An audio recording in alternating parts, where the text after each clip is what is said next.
and make sure this is working and that we are good to go. But I hope you guys are all having an awesome week, and I'm really excited to get to chat about vocabulary. I've been digging through the research for quite some time now, and I finally feel confident enough to share what I found. I've gotten to learn about it, read about it, and then practice it. So I'm really excited to kind of put it all together because I feel like once I teach something or get to talk about it and write about it on the blog, I know it that much better. So today we are going to be talking about do's and don'ts for vocabulary intervention. And this was a really fun one to write. I really enjoyed this part. So let's just make sure we're good to go. Yes, okay, we got it. So I've got 4 do's paired with a don't, and we're going to put this away because we don't need that anymore. And the first one is kind of, it seems really obvious, but using student-friendly definitions. That was one of the things that kept coming up in all of the different articles that I read.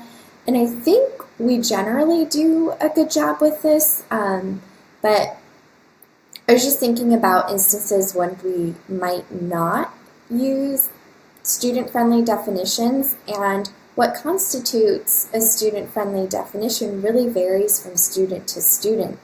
And if we're having students look up things in a regular dictionary, a lot of those, they're really complicated and they're hard to understand. The definition is almost more challenging than the actual word. And sometimes we might be using like decks of cards and things like that that have definitions on there. And we really need to make sure that students are understanding all of the words in the definition, because otherwise they will never learn the actual word, which would be a shame, right? And one of my favorite tools, I linked to it on the blog, there's a dictionary that is really good at giving student-friendly definitions. And I will link to the blog post so you can find that dictionary. It's an online dictionary, so it's a strategy that I use with some of my students too. So that's a really good one. And then the don't of that, obviously, then, is not to use definitions that students don't understand. And really making sure that when we are doing that teaching, that it's very, very clear. Which jumps into strategy number 2, where we want to create opportunities for multiple repetitions. And I've chatted with a lot of you, and you feel like, well, we targeted the word and they didn't retain it.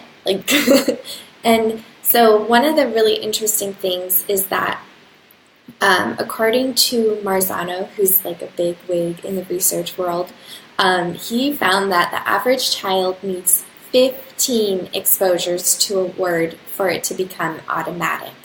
And then some researchers in the speech and language world said that our children with language impairments need more exposures, so more than 15.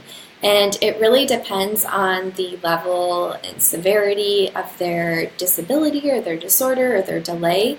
But if the typical child needs 15 exposures, I can't even imagine how many exposures our students are going to need. So that's something really important to keep in mind. So when you're expecting your students to generalize what they're learning and all of that, think about, did you give them that many exposures? And we are going to be chatting about a lot of different ideas to get those exposures over the next few weeks using vocabulary journals, apps, different games, activity ideas. I've got you covered, and that's something that we will spend a lot more time talking about. And then the don't for that is don't expect your students to be able to master a word just after a few exposures.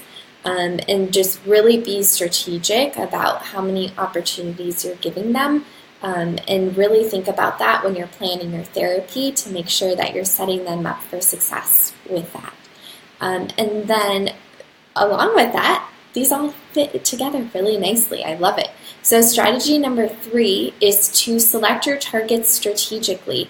I know that we are all very, very busy, and it's really easy to reach for a deck of cards. And if that's what we have to do, I think like there is a time and a place for that. But if someone were to ask you, why are you targeting those words? Making sure that you have a good answer for that, I think is, so as long as you can answer that question, I think you're okay. But there were, like, Meredith from the Informed SLP reviewed a really helpful article about,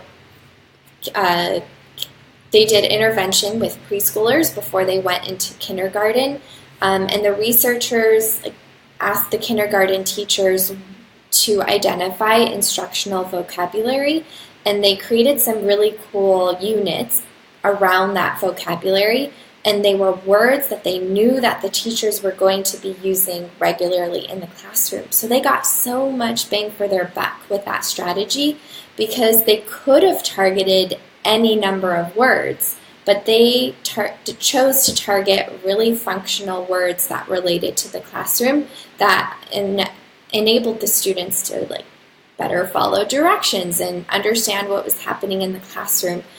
So I thought that was a really great example of picking targets strategically. And we can do this in a number of ways.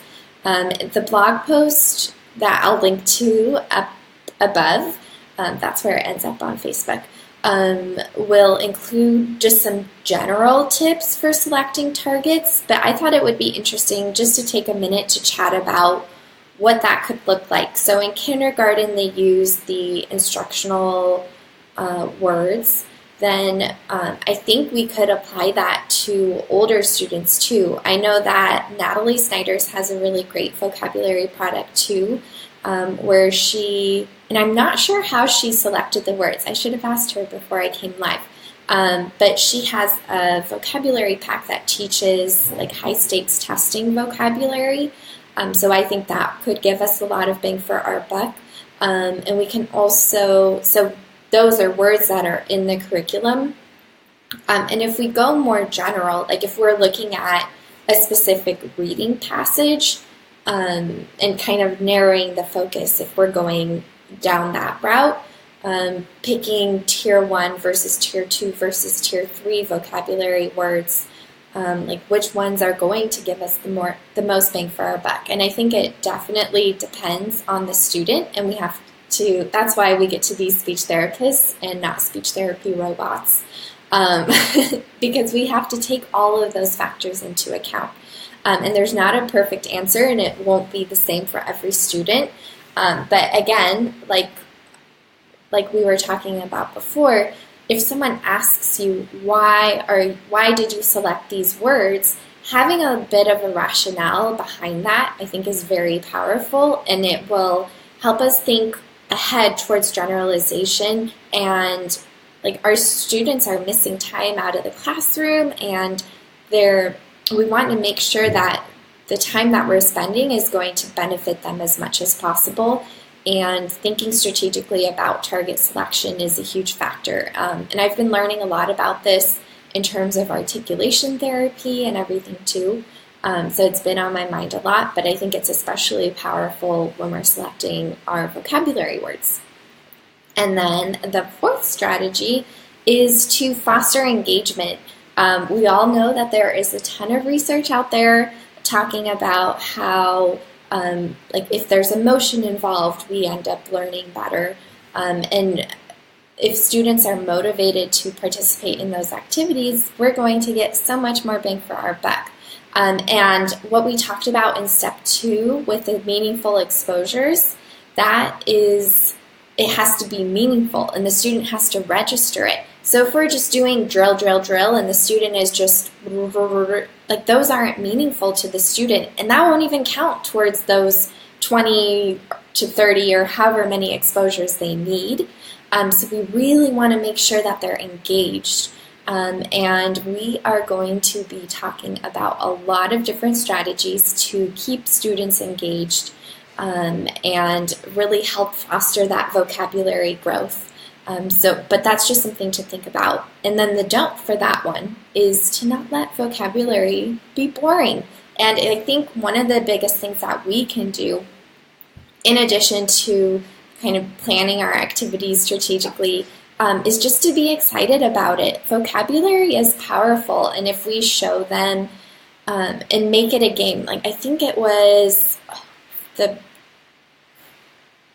one of the vocabulary books that I read gave really beautiful examples of that, and I will look and see which one it was. I think it was one of the Beck books, but it was talking about how she made vocabulary games and kind of like challenges to encourage students to use these words in context, like in the classroom with their peers.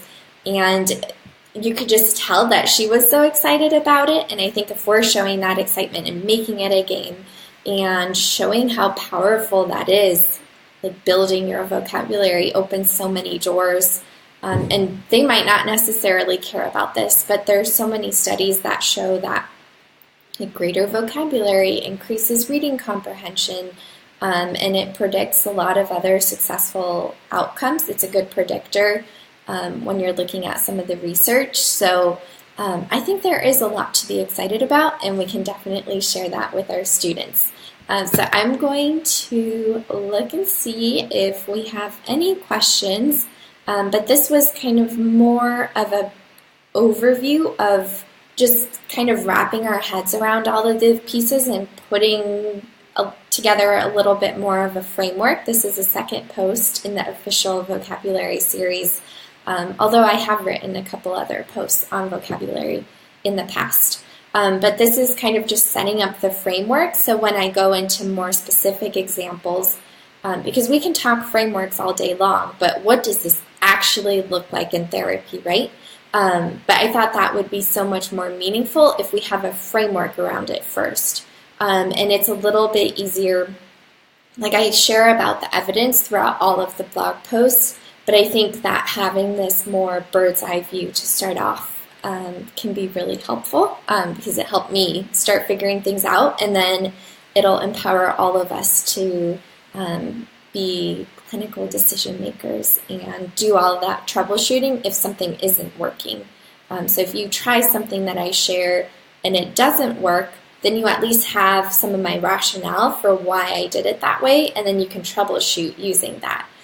So I think that is a lot of fun. But let's see. Okay, I think we might be good on questions. It's being a little bit glitchy, so hopefully you can hear me. But yeah, that is all for now. Thank you guys so much for hanging out and talking about vocabulary. And the next couple of weeks are going to be so good. I'm going to share some of the activities that I've done in my therapy room, and I hope that you'll find them to be incredibly helpful and inspiring and to help decrease the overwhelm when it comes to targeting an area that you might not feel as confident about. So let's end tonight, but I will see you next week, and thank you so much.